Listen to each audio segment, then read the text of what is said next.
Welcome, everyone, to our Human Subjects Research 102, Considerations for Human Subjects Research with an Aging Population, Successful Recruitment with Reliable Data. I'm Jackie Langdon. I am the Research Program Manager in the Johns Hopkins Healthy Aging Studies Unit. Welcome, I'm Meredith Dobrosielski. I work as the regulatory specialist for the AITC. I have a background in exercise physiology and turned to study coordination with aging research almost 15, 20 years ago, and have been at Wake Forest and Hopkins in cardiology and now in geriatrics. Jackie and I have worked together for about the last 5 to 6 years, mainly on a pretty large U2 grant. And this talk was kind of born out of our working together and just kind of compiling things that we could do if we had another chance to do another large study together. Absolutely. And I'll just add that my background, I've been at Hopkins for over 30 years. I started as in the wet lab space and moved over to doing some research, human research subjects, recruitment, and running studies. And now I'm the manager of both portions. We have a translational research program here in aging.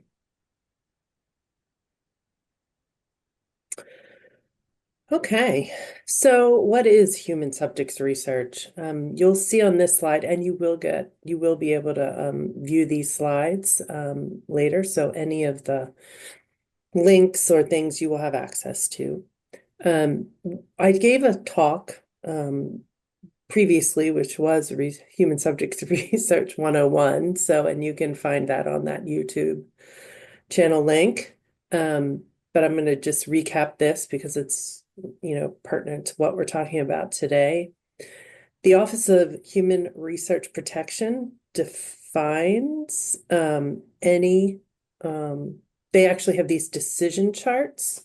Is that okay? The office, they have decision charts that constitute what human subjects research is. I've just pulled out a few of these boxes to hopefully allow you to assess if or if not your research is human subjects research. Is the activity a systemic investigation contributing to knowledge? Does it involve a living individual conducting research, obtaining information, not biospecimens, through interaction with that individual? And then we use or analyze the information from those biospecimens. And if those are true, then your activity is research involving human subjects, and you are must align yourself with all of the regulations of that.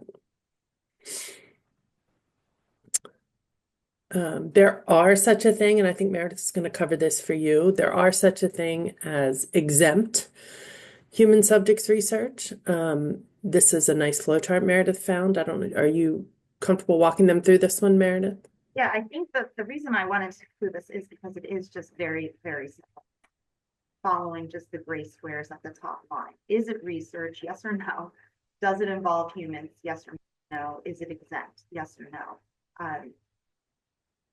The whole goal of the IRB is to protect the research participants, to protect human subjects research. And so there is an often attempt to kind of find a way to dodge any sort of human subjects research because it does take longer for IRB approval. And to kind of try to really find a way to make your research exempt. The next slide kind of covers all of the exemptions that are available. And I can tell you that there are, just in my experience with the AITC, that awardees do try very hard to make their study exempt. One thing I can be sure to tell you that for any projects come through the AITC, the NIA determines the exemption status based on the application. So I can enter these applications into the NIA website. There is an officer who does review every project.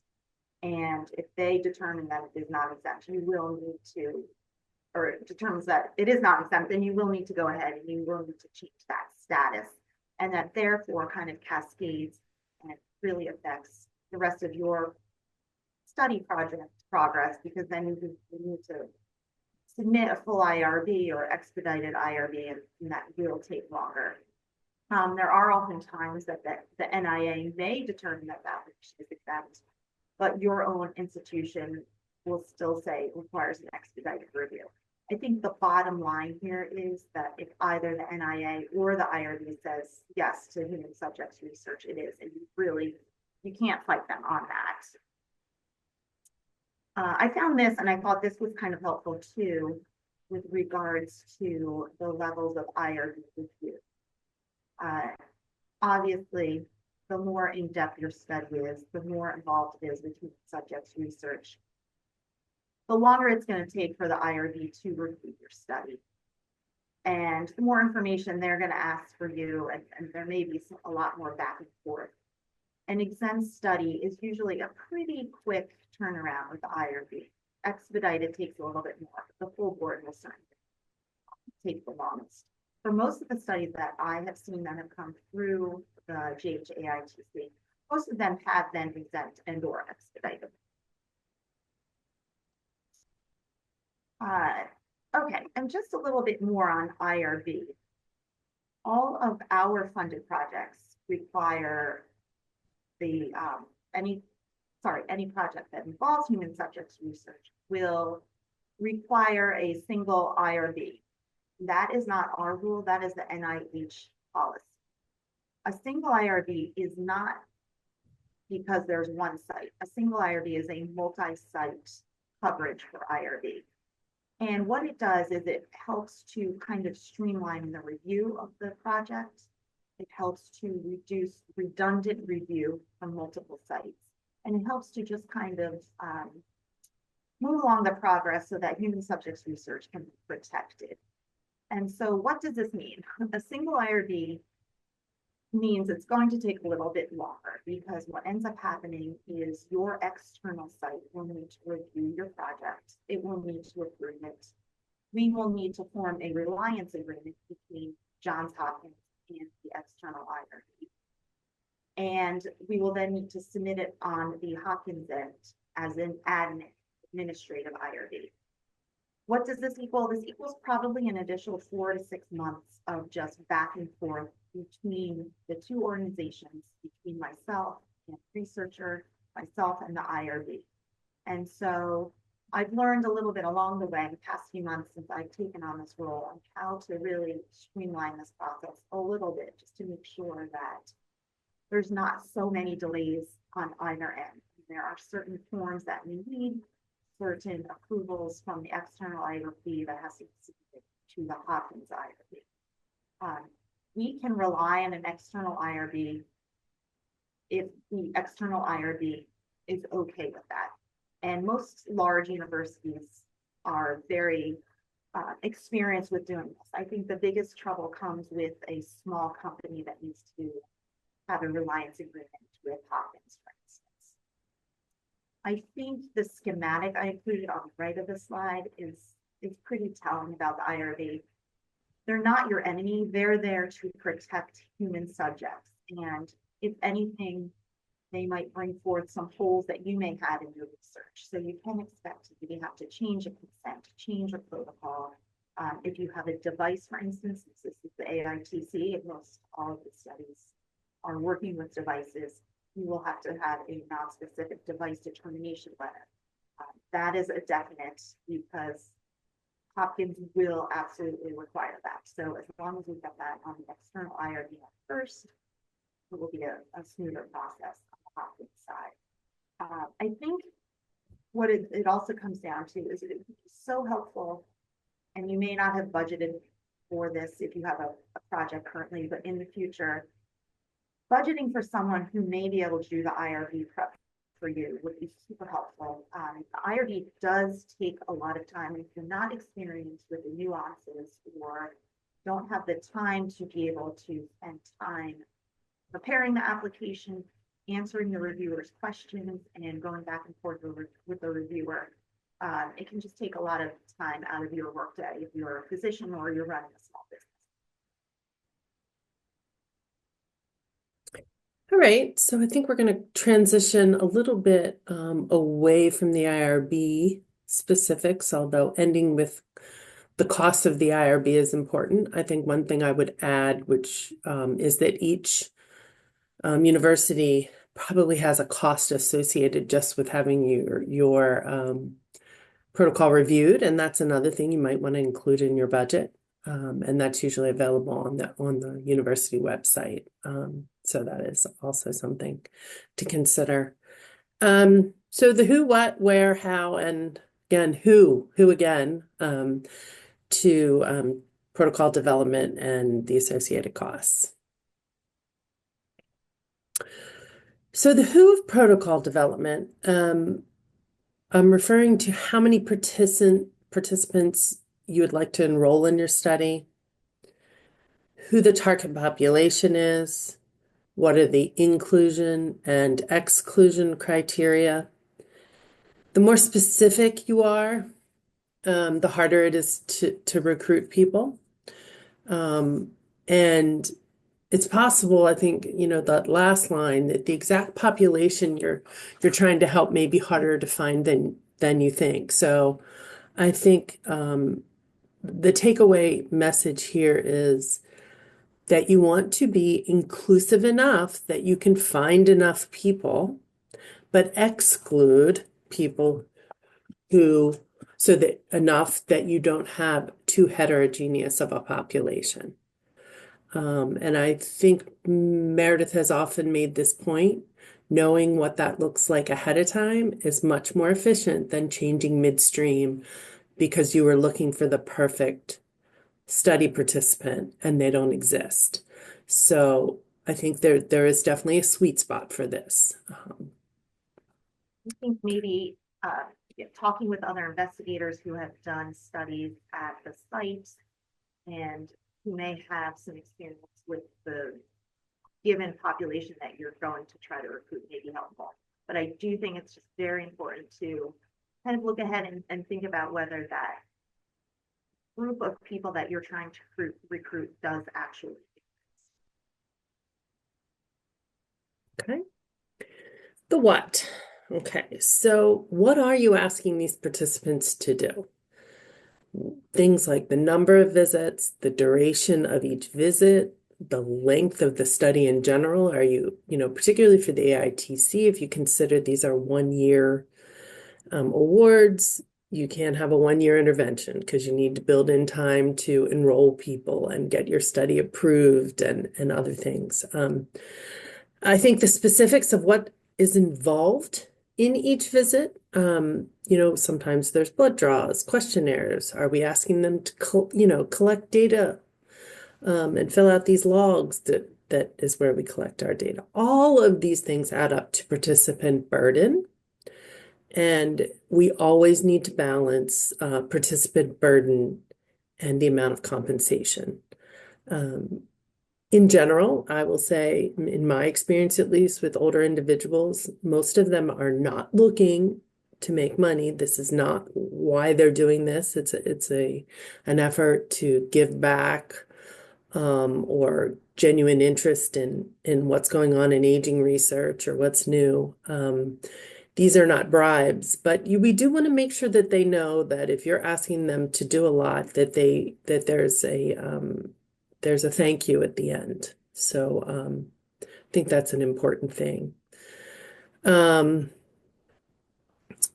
think we'll tie this back into the end study too. But one thing I do want to add, because we are talking about doing research with an aging population, is that these are people who may need extra help with getting into a parking lot, getting on site, getting into a building. They may have assistive devices. So there may be cane, there may be a walker, there may be a wheelchair. And so there's different scenarios that you have to take into account. Fasting blood draws, a lot of these people may be difficult sticks. And so you have to kind of budget for extra time to kind of handle a participant like that. Absolutely. Yeah. I'm thinking that, yeah, I was going to say, I'm thinking you've very nicely segued into the where of where you're going to do your protocol. Is it an in-visit or visits in center? If yes, consider the parking availability, how far they have to walk. You need to include parking costs in your budget for your particular site. Um, we have found in our work when we deal with specifically with a frail population, because that is a research focus in our center, that lift rides are sometimes necessary depending on who you want your study population to be. And considering those costs upfront is very important because that may enable someone to participate that you desperately want represented in your study. As you say that, sometimes we will consider a home visit. Sometimes perhaps the intervention or the device you're interested in is actually designed to work in the home, and it's more appropriate to see the individual in their home. If that's the case, we have to consider transportation reimbursement for staff. I usually try to limit the radius of the recruitment area, in order to maintain some restriction on time, resources, and the safety of the home environment. Whether it's your staff going in, sometimes you might want to consider having two staff there because of what is required in the study visit. I think the other thing that we know from going into home visits is sometimes the homes you walk into aren't neat and tidy, and you want to do different, you want to do some measurement, and you simply don't have the space to do that safely. So considering all of these things, again, will make your study more successful if we are not looking to do things that we can anticipate there being a lot of barriers to. Anything, Meredith, that I missed there? We're going to circle back again to the population we're working with. So if the visit is in the center and people need handicapped parking, is that available? Is that accessible? Are you sending a map to participants so they know where they're going once they get on campus? I've always tried to reach out before and make sure everybody knows where they're going, where they're parking, what building they're going to. That given, I can tell you numerous times I have gone outside of the building, waved for people to come towards me. People get flustered, they get confused, and they get kind of really worried when they can't find where they're going. And so I think just being accessible, just so you're just kind of curating just a beginning wonderful experience for these people to come and do research with you. And it kind of starts with that. Absolutely. All right. How? So how are we going to recruit these folks? We've touched a little bit on the specificity and regarding inclusion exclusion criteria. That's definitely something to consider. I think your method of recruitment is very important. State the obvious there. TikTok's not going to work on the age population. Maybe flyers in senior centers, newspaper ads. There might be some social media that's appropriate. But all of these need IRB approval. You cannot put a flyer up at the VFW hall unless that IRB has approved it. But I will say again, think of your population. Where are they? Where can you find them? I worked on a pneumonia vaccine study for the CDC, and we had males underrepresented in the population. So we had to start thinking of, well, where can we find older males and try to meet them where they are. So I just encourage people to think about that. Meredith, you should take the let the participants recruit for you. I think this is your magic ability here. I feel like I have some expertise in this. Thank you. I think uh, one of my best works of kind of recruiting is letting my research participants recruit for me. Because the best advertising is really word of mouth. And usually what I do have is, everybody's always asking, are you looking for more participants? I always tell the participants to come in for the visit, finish the study, make sure that the entire experience was favorable for you, and then go ahead and spread the word. Because a lot of times people will pass the word of mouth about the study before they've come in for the study, and maybe they weren't eligible or it just wasn't for them. But most times when people are leaving and they thank me and this was great, and I say, well, I'm always looking for more people. If you know any women who have diabetes, etc., please let them, please have them call me. Sure enough, I will always get a call from a sister, a neighbor, a brother, another family member. And so that's free advertising. You don't need IRB approval to do that. And it's just right there and it's available for you. Yeah, And so I again, think oh, go ahead. no, I was just going to say I think that the final theme there is making sure you have access to the population you want to study. We touched on that in an earlier slide, but we can't kind of accentuate that enough. The last thing that you want to do is to have to put an amendment into the IRB to change the group of people that you're trying to recruit, because it kind of then disrupts a little bit of the flow of how the study is moving forward. And the quality of the data you're collecting, because you've now changed the rules of who is participating. Okay, so who part two? This is your research coordinator. This is the person, as you see in the graphic on the side there, the research coordinator is your point of contact for everything, from the investigators to the IRB, which we've gone over, study participants for sure. They include participants' family, which in some cases are important. Um, they're going to be the front line of your data management, assuming that you have quality data collected. You have to start with quality data, and that's going to be your research coordinator collecting it appropriately. And then you could have any of these partners, depending on what your study outcomes are, pharmacy, cardiology, radiology. It just depends on what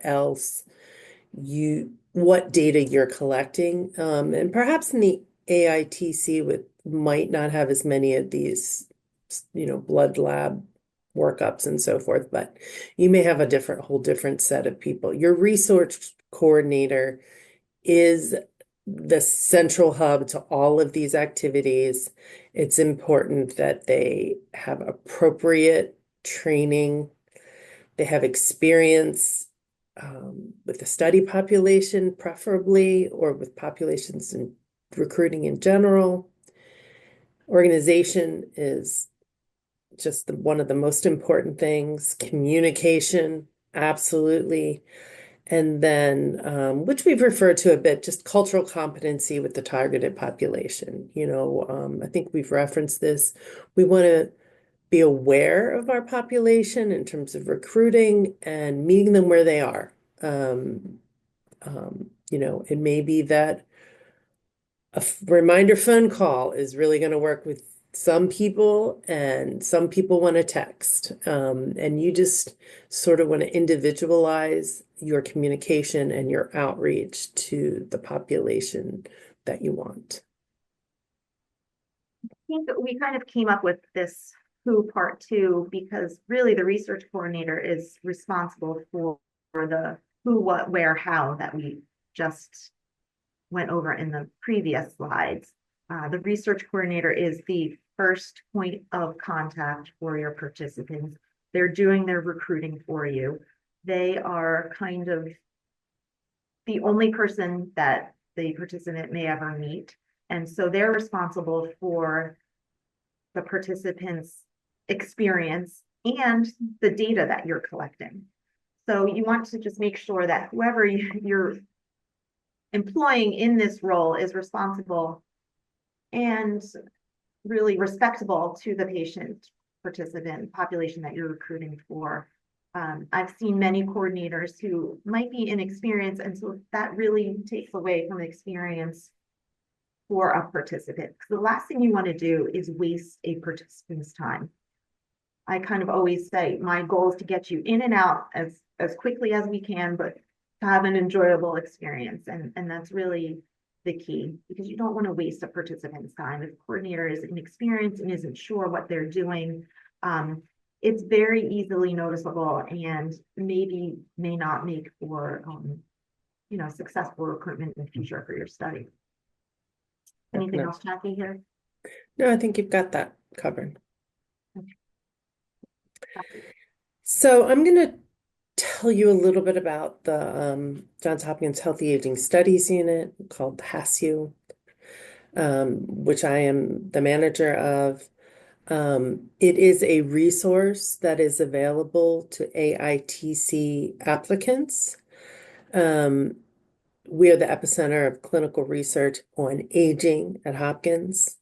We maintain a registry of older adults who are willing to participate in research.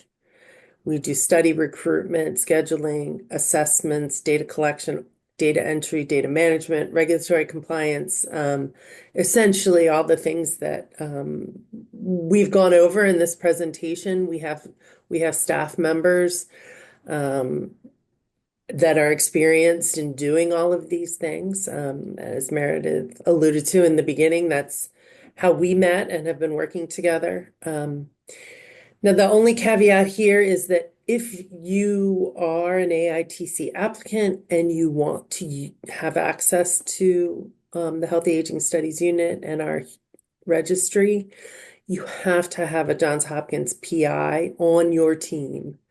I will say also that while you have access to all of this, including you could budget for HASU staff to do everything for you. Again, you heard me say budget. We're a resource, but we are not a free resource. We still, our individual research coordinators are paid for the work, by the work and the studies that they are completing.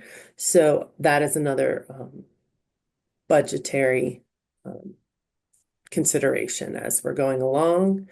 If you're an AITC applicant with a PI at Hopkins, or perhaps you need help identifying a partner at Hopkins, we can help you budget it and give you ideas of what and how feasible what your study design is.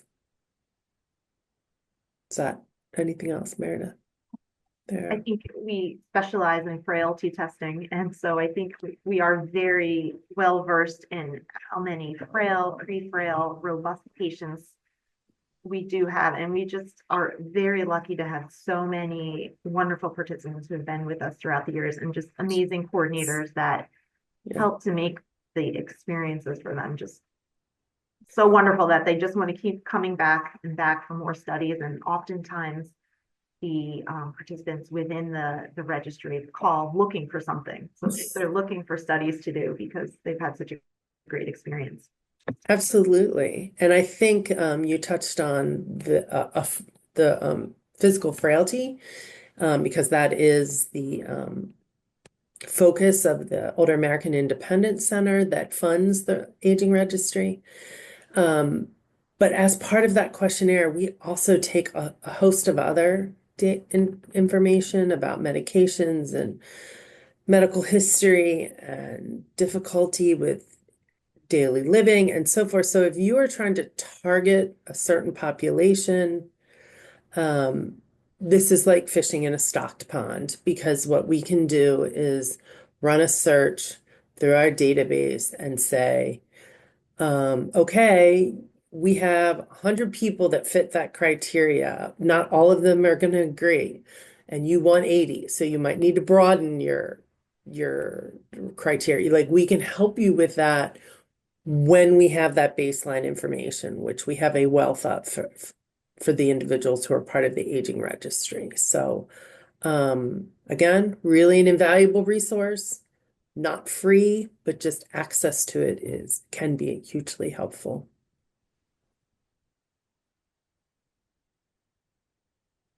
I think this is our last slide with actual new content.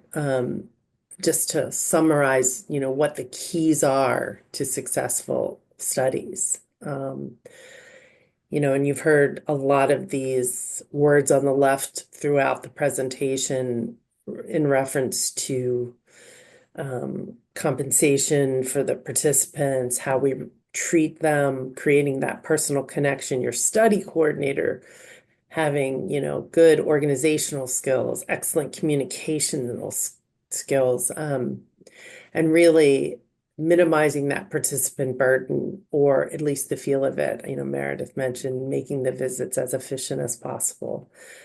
Collecting the data that you need, not just data that you think is cool, like actually collect what is required to meet the goals of the study. I will say more is not always better, because sometimes more means you get parts of everything, but not a complete data set, I think. I think one thing that's missing on the left too, which I alluded to, is just patients. Again, patients with an older population. Not everybody's going to move as fast as you want them to. And so people are going to show up late. There are going to be participants who refuse to get up before 10 a.m. because they're retired now. And there's participants who will show up an hour early, a day early, a week early. They won't show up at all. They'll forget. They will go to the wrong building. These are all things that have happened, maybe even just in the last week.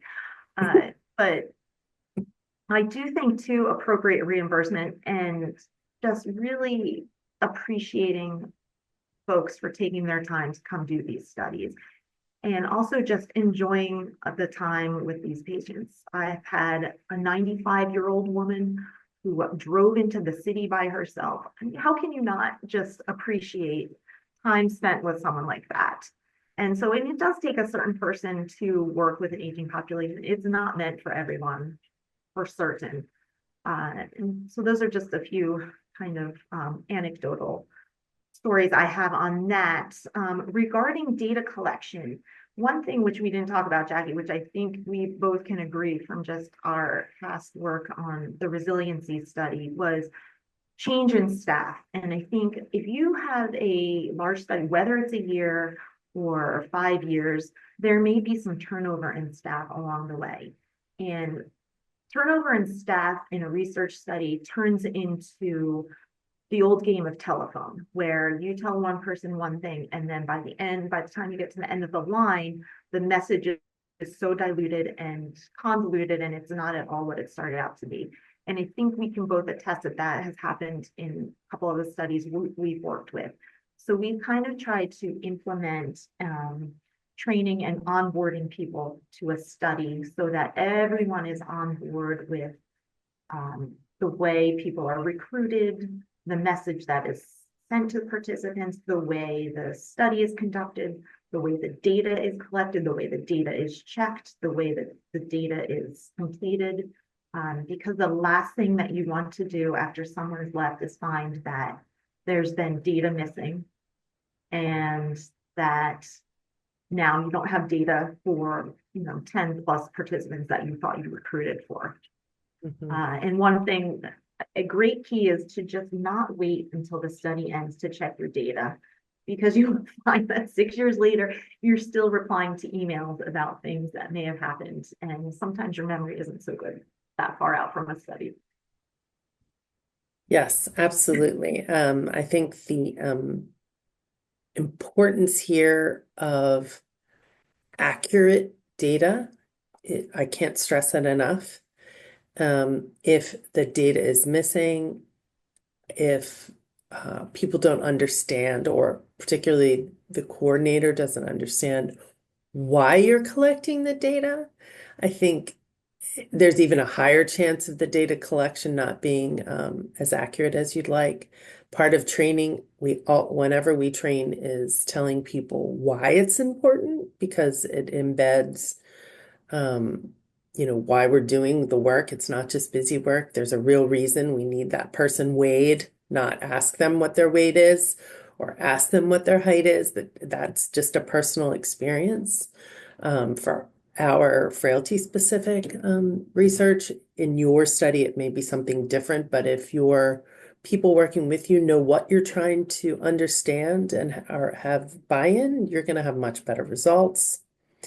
And I think the only thing I'll add to training that Meredith alluded to with staff turnover, absolutely, just having a consistent training protocol, but also even your seasoned staff having a refresher every so often because we are all humans and it is human nature to drift. Uh, so having a refresher, I think, on an ongoing basis is always a good idea. I know with the AITC, we're talking about perhaps a 1-year study, but we're also just addressing in general things we've seen, working in the field. So that Yeah, might be a wrap, unless Meredith, you have more to yeah, I add. was just going to share one other thing that I had attended a meeting with the Office of Research Administration. I guess it was about a year ago, and there were several PIs, and they kind of talked about their experience doing research. And one of the investigators brought up something he does with his study team, which is a pre-mortem. And I thought this was just a genius idea, and maybe something I just do in my everyday life as it is anyway. But what he did was, once he had a study a grant or prior to even writing up the protocols, he would gather his team together and they would do a pre-mortem. They'd kind of all go around and diagnose what would be a potential problem.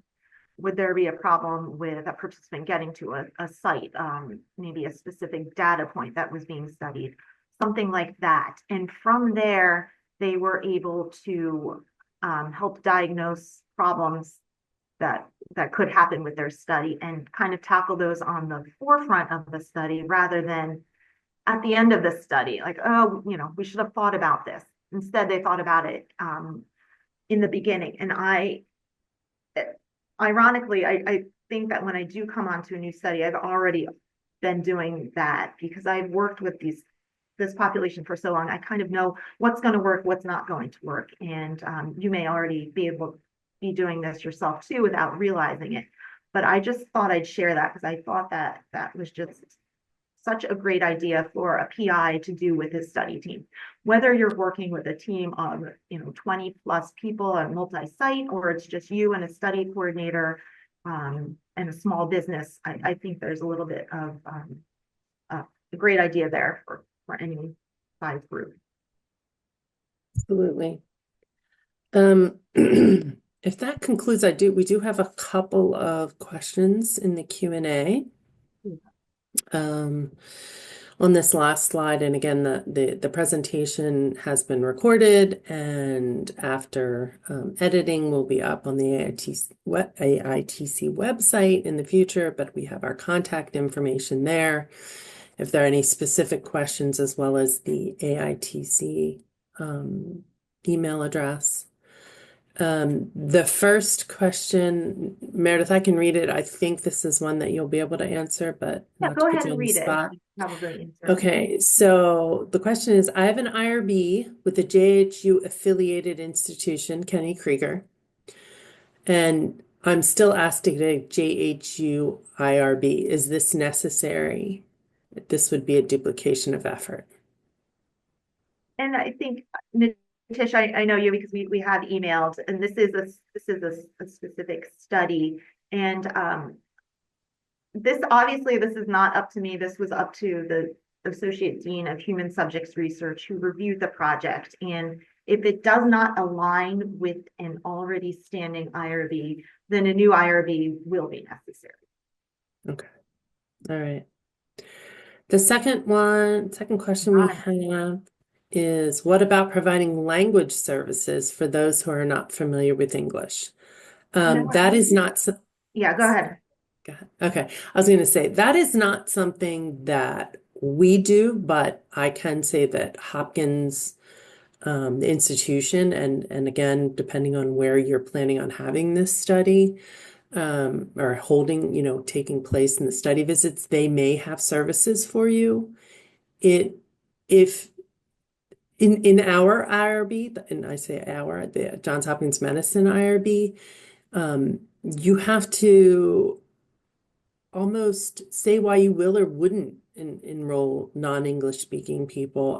I was just recently told that I should include non-English speaking people, and that there's a standard form where, let's say that's not their primary language, but they can understand. So I would look to your institution where you're having the study, holding the study for any assistance with interpretation and how to handle non-English speakers.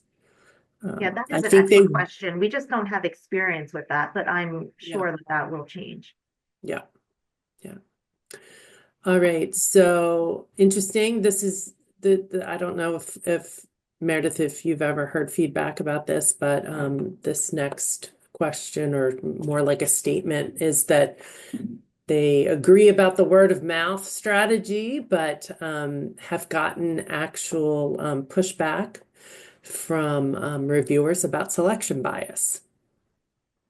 And I guess that depends on if Upon that's, publication. That's yeah, interesting. I don't know what I'm not in the business of publishing. I'm only in the business of collecting the data. So I hadn't heard that from any other PI, but I'd be interested to just ask other PIs that I've worked with on that. And I mean, I know we always capture how a participant is recruited. Did they, read it in the newspaper? Did they see a flyer in the building? And I think we always just counted that as word of mouth. I've never heard that before. That is really interesting. And I am going to look into that more. I will say, I do understand where they'd be coming with selection bias, because a couple of days ago when Jackie and I were kind of going through the slides, I was telling her a situation of a study that I was involved in cardiology, where it was word of mouth, and it went through an entire church, and we had a very selective, selectively biased group of participants. And so I can see where they are coming with that. I've never heard that with publication though. Thank you for sharing that. yeah, I think it's what you sort of inferred in your comment back is, I guess it depends on the percentage. I think if you were going to write into the methods of your paper that your recruitment was primarily word of mouth, yes, that's selection bias. But I think in general, in my experience here, and having worked with Meredith, I'm thinking what she's saying is we rely on larger recruitment methods, as we discussed, the aging registry being our favorite, and then going to, community fairs and newspapers and flyers in certain places. And from those different recruitment strategies, we may get some referrals of friends but it's not so much that that's the only place. Like, I think the bias could be addressed just by saying you're using more than one method, not just word of mouth. That would be my thought on Yeah, that. and just to double up on that too, not everyone that Mary Smith is referring will be eligible. And Yeah. oftentimes they're not. They just want their friend to join them in a study. Yeah. I Yeah. think it kind of all works out. Yeah. Yeah. Um, okay, so then there's a question about wanting if someone wants to conduct research in languages other than English, is there a list of approved translation companies? I do not that I will agree, translation quality is important, as stated, because I've only worked in the hospital, and then that's what we know. They require certification as a translator in order to do the work, and I don't have any information about the cost of those translations. We have not had that experience to date. Yeah, unfortunately, I don't either. I know that translation services are available within the hospital as well. I do know of a study that used one. I just have no idea what the cost would be. Um, I would go back to if you're going to do this, go to if you're asking for a translation company, I'm not sure if this is in relation to a private, you're more of a small business and you're going to try to absorb the cost through a company, or if you're going to complete this research at an academic institution, they probably have in-house translators, and the way to go would be to reach out to wherever you're doing your study to ask. I got a direct pathway with mine through the IRB, my IRB contact. They were like, "Oh, well, we would prefer you to say you're interested or willing to work with non-English speakers, and then this is what you do." So I think they're going to be your best resource. Okay. Okay.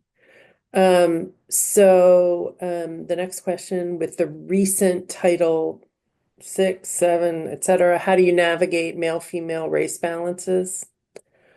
I don't see this changing anything. Haven't We either. we're gonna we always strive to recruit individuals that reflect the area that we live in. Um, and I don't see any other, that's what the aging registry does, and that's what we have continued to do. And I did take the required trainings at Hopkins, and I did not see anything that is not in compliance with the way that we recruit.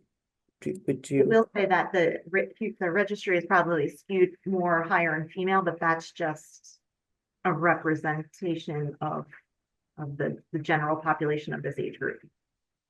Yeah, I would say the registry is probably also skewed more white than the surrounding areas. I would agree. But there is a inherent bias in who's interested in participating in research. And how we get around that is a larger question that probably would get us into some of these more recent regulations.